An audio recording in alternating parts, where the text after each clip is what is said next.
I'd been sitting for the Hartwell family every other Saturday, almost 14 months. Then the phone in their kitchen rang at 9:47 on a Saturday in February, and a man's voice asked me if the kids were all right. He didn't say his name. He said it flat, like he was reading it off a piece of paper. By the way, I'm Alyssa, 21 at the time, junior at a college 30 minutes from their house, and I had been the Hartwells' regular sitter since Karen Hartwell's divorce had gone through. Karen and I had a system on Saturdays. She worked at a marketing firm that did a lot of late dinners with clients downtown. The kind of dinners where the cell signal at the restaurant was bad enough that she would call the landline at the house instead. The kids were 6 and 3. Lily was old enough to want to stay up with me. Connor was old enough to make sure she didn't. I'd usually grab a Dunkin' Iced off the Parkway exit on my way in, even in February. Sophomore year habit I never broke. The system was that the landline rang exactly twice for me on a Saturday between 8 and 11.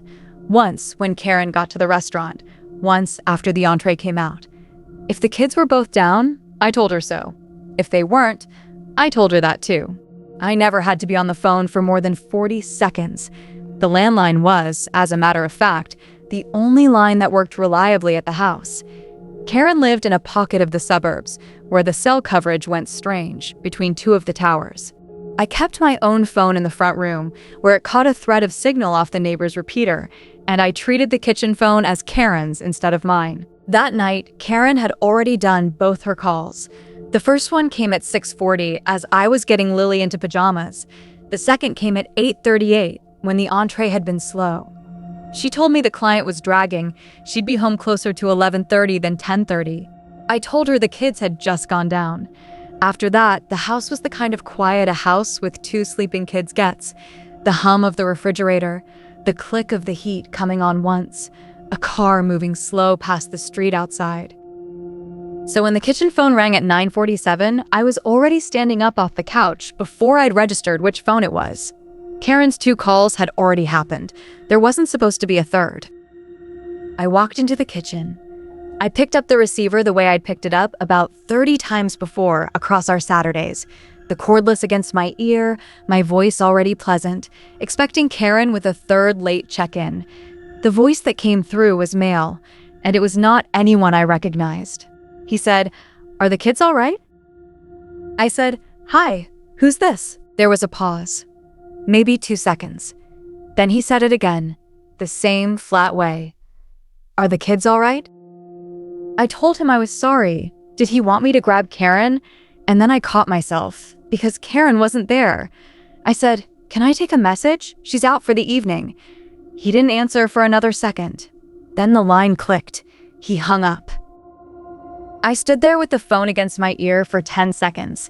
The dial tone came back on. I put the receiver in the cradle. The first thing I told myself was that it was the wrong number, that he'd dialed the Hartwells by accident, and the way he'd repeated his question. Somebody who hadn't realized he had the wrong house. Karen had a brother who called sometimes from numbers I didn't recognize. It could have been one of his friends.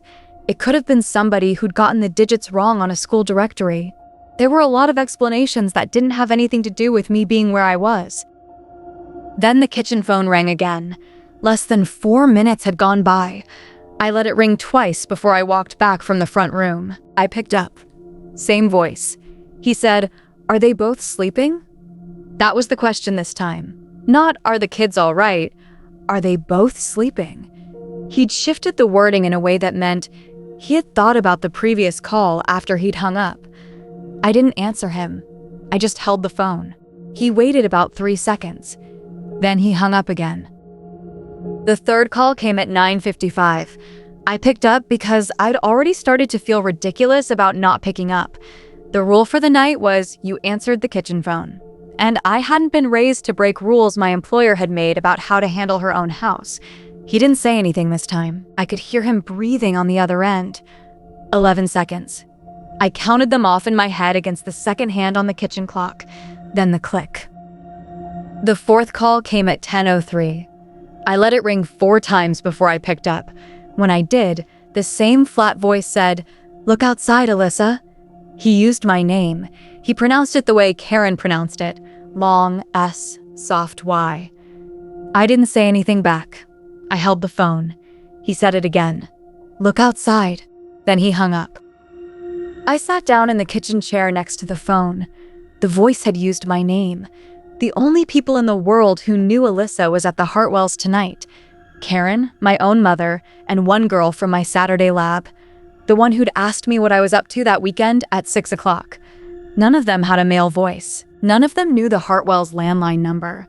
Whoever was on the other end of that phone knew where I was, knew who I was, and was watching me close enough to know what I should be looking at. I had my own phone in the front room. The Hartwells had a Ring camera at the front door, and Karen had set it up so that I could log in on my phone the nights I sat. I walked out of the kitchen, picked up my phone, and opened the app with my hands not quite steady. I tapped the front camera. The live feed loaded.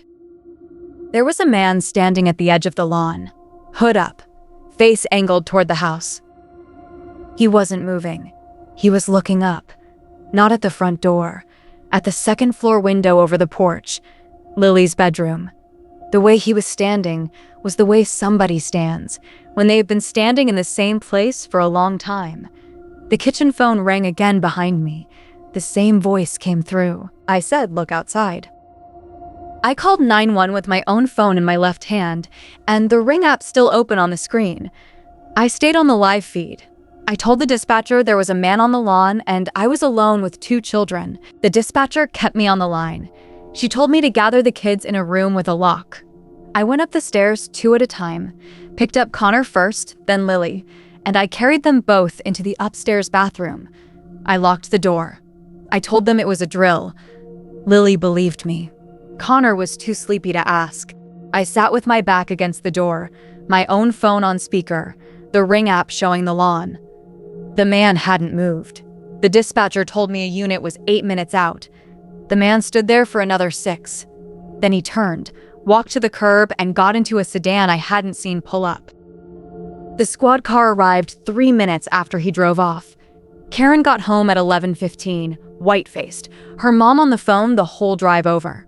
The Ring footage, when the loss prevention officer pulled the full clip, showed that he had been standing on the lawn for 28 minutes before I'd opened the camera. A neighbor's drive cam from across the street had picked up the plate as the sedan pulled away.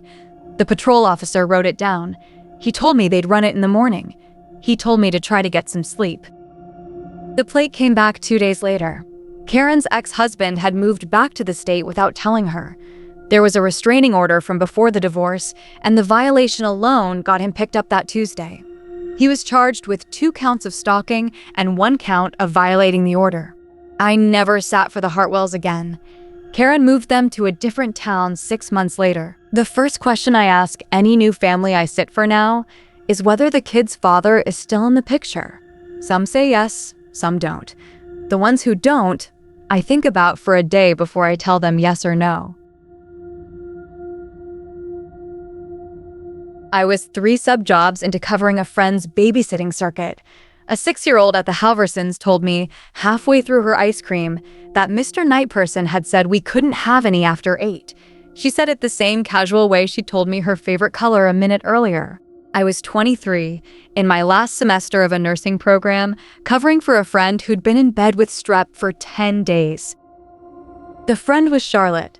She'd built up a list of about 11 families over her senior year of college, rotated through them. When she got sick, she handed me her list, with apologies, and the warning that I'd meet some of them, but not all of them. Because the families on a sitter's list don't necessarily know each other, and don't necessarily explain each other. The Halversons were on the list. I'd never met them. The night I sat for them was a Friday in late February, their 10th wedding anniversary, and they had a 7 o'clock table at a restaurant 40 minutes away. The house was in Edgewater, an older neighborhood across the river. The lots there are deep. The houses are set back from the street, with a lot of pine in front of them. I had to drive past it twice before I found the number, because the streetlights along that road were sparse.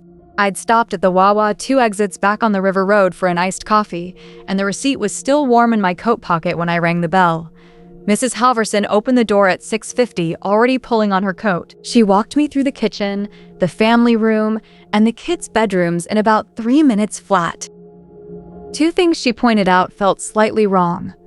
I noted them quietly the way you note things at a new house, because you don't yet know what's normal. The basement door was padlocked from the outside. She said her husband's fishing equipment was down there. The kids had broken enough rods getting at it. They'd had to be locked out. The door at the end of the upstairs hallway also had a deadbolt on the outside. She called it the guest room, but the tone she used was the tone people use when they hear their own answer and decide it doesn't quite sound right. She didn't give me the Wi-Fi password. She said her husband had it on a sticky note somewhere. I didn't need it. I had data. The kids were Nora, 6, and Theo, 4. They were friendly the way kids of educated parents tend to be friendly. Articulate, cautious about new adults, willing to warm up by stages. They were both at the kitchen table when the parents left at 7:05. 2 scoops of strawberry ice cream in front of each of them. The kitchen had a clock over the stove that I noticed for the first time when the front door clicked shut behind the Halversons. Nora said, "Mr. Nightperson says we can't have ice cream after 8. She said it without looking up. She was holding the spoon in both hands the way little kids do, scraping the bowl. Theo kept eating his ice cream at his own pace and didn't react. I asked Nora who Mr. Nightperson was. She said, "Our friend." I asked her where he was right now. She said, "He doesn't come when grown-ups are here." I told her that was a fun rule. I said we'd put the ice cream away soon. I said there was a clock right there above the stove. See, it said 7:08, so we still had a few minutes. She nodded. She kept eating. The thing I told myself, and I told myself this very specifically because of the program I was finishing in school, was this. Imaginary friends and 6-year-olds are extremely well documented, almost always entirely benign. There's a coursework module on it. The kid invents a name. The kid attaches a personality. The personality enforces rules the kid has internalized from elsewhere. Theo finished his bowl. He looked at me. He said, "He visits sometimes." Then he asked to be excused. The two of them said the same thing without rehearsing it. Imaginary friends, in the literature, don't visit.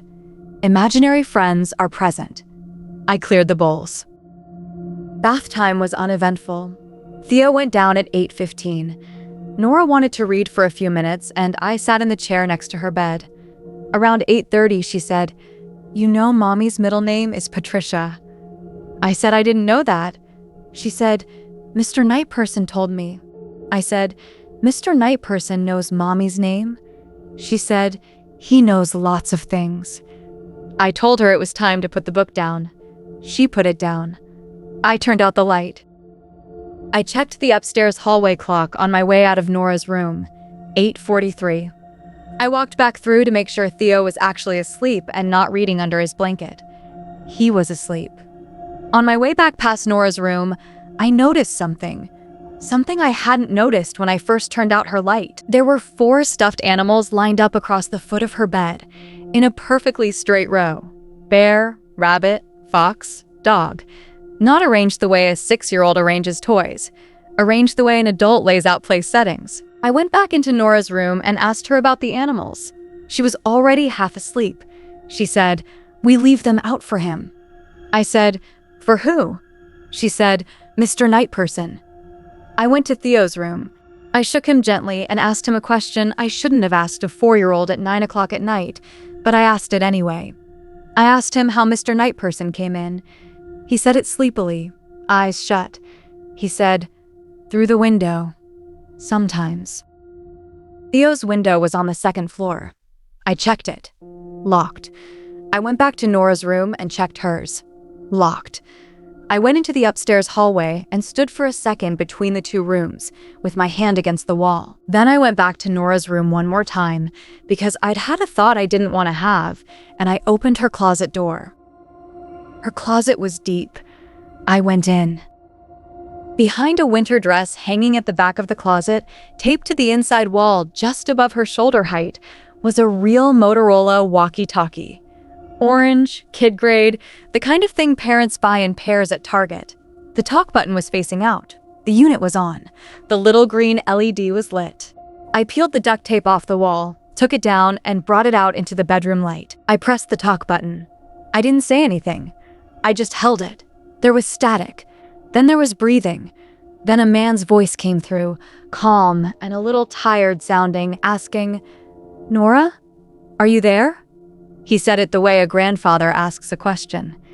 He said it again. "Nora?" I held the button down. I did not speak. I turned the unit off.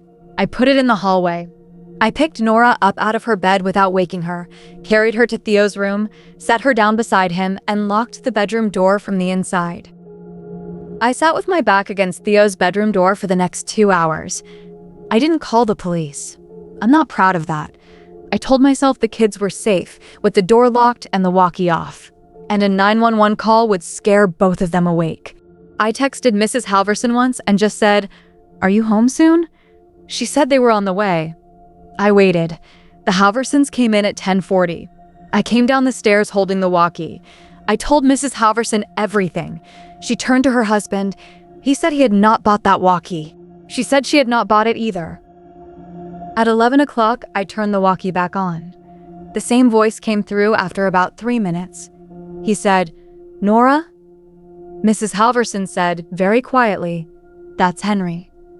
She said it like she'd been hit. Henry was a retired widower across the alley. Mr. Halverson called the police. I waited until officers arrived. I drove home at midnight. I have not been back to that house since. The walkie's pair was found in Henry's house in a kitchen drawer. Matching one, same color. The audio cache on his unit had 14 hours of recorded conversations with Nora, going back 3 months. He was charged with a list of things I won't list because the family has been through enough. Charlotte called me about it from her sickbed the next week. She said she'd never sit for the Halversons again either. The first thing I ask any new client now is whether their kids talk to anyone the parents don't know. Some look puzzled. 2 have said yes. Both times I made an excuse and didn't take the job. I'd been babysitting since I was 15. The night at the Carrolls was supposed to be one of the last jobs I ever did before grad school.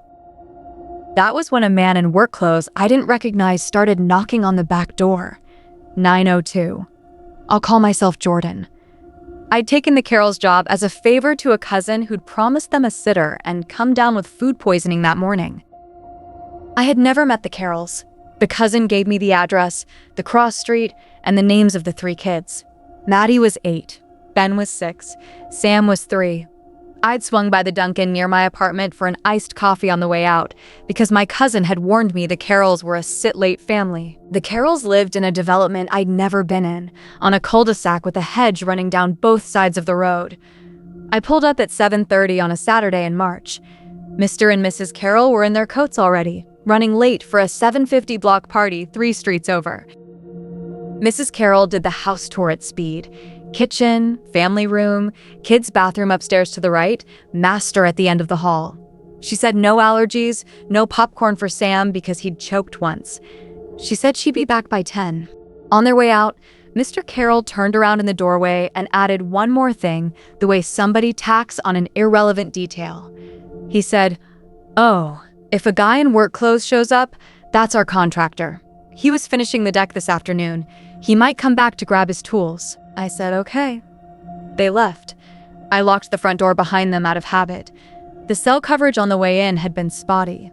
The development was on the far side of a hill from the nearest tower, and the bars on my phone in the kitchen showed one. The basement, when I'd glanced down, had no bars at all. I didn't know which neighbors the Carrolls had on either side. I didn't know which house belonged to the contractor. I didn't know the layout of doors and windows. In a house I had walked through for the first time, about 4 minutes earlier. The kids were easy. Maddie was bossy with Sam. Ben was reading. They'd eaten already. I made popcorn, apple slices for Sam, put a movie on. At 8:30, I started Sam's bedtime. Pajamas, 2 books, lights out at 8:50. I came back down. Maddie and Ben were arguing about whether the movie counted as PG or PG-13. By 9, the argument had ended the way arguments end between an 8-year-old and a 6-year-old, which is to say, one of them got bored. The credits rolled. The house had settled into the kind of quiet a house with 3 kids gets right before bed.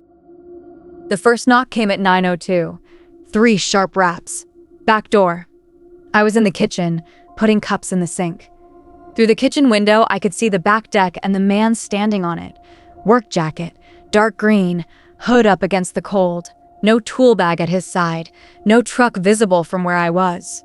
He knocked again, louder this time, and when I didn't open right away, he turned and started walking off the deck and around toward the front of the house. Honestly, the first thing I told myself was that this was the contractor. Mr. Carroll had said. The man had work clothes on. He'd come around to the deck first, which was where the contractor would have been working. The development was full of houses that looked alike at night. Contractors sometimes show up at off hours when they realize they've left a tool bag somewhere. I picked my phone up off the counter and texted Mrs. Carroll. "Hi, is the contractor here now?" She wrote back 8 minutes later. The wait was the longest part. The doorbell at the front of the house rang once during it. I let it ring. Her message said, "No, he finished this afternoon. No one should be there." I called 911 at 9:11. I called from the upstairs landing because the bars in the kitchen had been 1 and the upstairs bars were 2. I whispered. I told the dispatcher there was a man at the house I didn't know. The parents had confirmed it wasn't anyone they knew. There were 3 kids in the house and I was the babysitter. She told me to gather the kids in one room. She told me to lock the door. She told me to stay on the line. I picked Sam up out of his bed first because he was lightest and slept hardest. I walked Maddie and Ben in front of me. We went into the master bedroom. As I was setting Sam down on the bed, I looked out the side window of the master, the one that faced the gap between the Carroll's house and the neighbors. The man was standing in the gap, hood up, cupping his hands against a downstairs window, looking in. The dispatcher heard me say, "He's at the side window now." She said the unit was 8 minutes out. I closed the master bedroom door and turned the lock. I sat on the floor with my back to it, the kids on the bed behind me, the phone against my ear. From downstairs, I heard the front door handle being tried. Slow. Twice. I told the dispatcher. Then the back door handle. I told her that too. She told me to keep talking to her and stay on the line. Then I heard the rubber wheel of the sliding glass door at the deck slide on its track. Just an inch. I knew it wasn't fully locked because Maddie had told me, when I'd locked up after the parents left, that the slider had a wonky latch and you had to lift the handle hard. I hadn't lifted hard. The wheel slid again, further this time. The door was opening. The next sound was the wheel hitting something with a sharp clack. Maddie said, in a small voice, "That's the rod." I'd missed it on the tour. The Carrolls had cut a length of crib rail. They had laid it in the slider track. Sam had figured out how to open the door once, and they hadn't gotten around to fixing the latch. The slider could only open about 4 inches before it hit the rod. The rod cracked once. Then the second sound came. The sound of a shoulder being put against the glass. The third sound was the rod splintering. I put the dispatcher on speaker. I told the kids to be quiet and to stay on the bed. I pushed the dresser in front of the door. It was a full-size mahogany full of clothes. Then I pulled the bed frame out from the wall and braced one corner against the dresser to wedge it. I told the dispatcher, in a voice barely louder than the inside of my own head, "He's in the house." She said the unit was 4 minutes out. I covered the kids with the duvet and put my body between the bedroom door and the bed. I heard footsteps on the kitchen floor. They moved out of the kitchen and into the family room. Then they stopped. There was a long pause. The dispatcher murmured the unit was 2 minutes out. The footsteps started again, slower, and they went up the stairs. They reached the landing outside the master bedroom. They stopped. The door handle was tried once. The dresser held. The footsteps moved further down the hallway.